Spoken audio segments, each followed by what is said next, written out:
Tujuan dilaksanakan rapat koordinasi ini untuk meningkatkan koordinasi antara pusat, provinsi dan kabupaten atau kota dalam pemberdayaan koperasi dan UKM, menyelaraskan program kegiatan antara pusat, provinsi dan kabupaten atau kota, harmonisasi kegiatan dengan OPD terkait tingkat provinsi, kabupaten atau kota melalui pelatihan-pelatihan kewirausahaan yang telah dilakukan oleh OPD dapat ditertibkan nomor induk berusaha ataupun mengkoordinasikan kelengkapan perizinan seperti sertifikat halal, pendaftaran merek, dan lain-lain.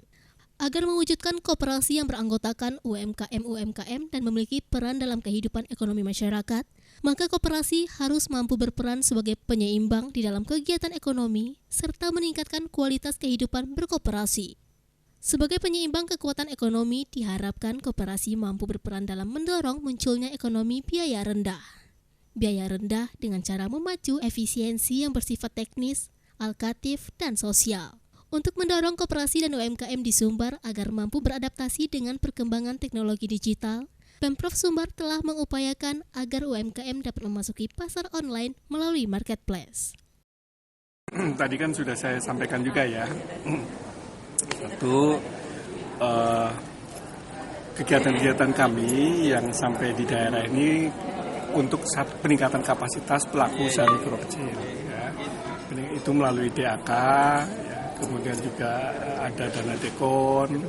Dari pemerintah berupa pemberian pinjaman atau pembiayaan kepada pelaku usaha khususnya di sektor mikro melalui lembaga keuangan bukan bank. Nah, sehingga nama programnya adalah Program Pembiayaan Ultramikro atau UMI.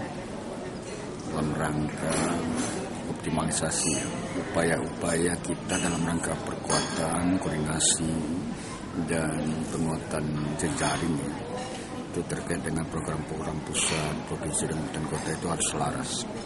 Artinya harus ada sinkronisasinya, itu saling mendukung. Dari Padang, Sumatera Barat, Tim Liputan iNews melaporkan.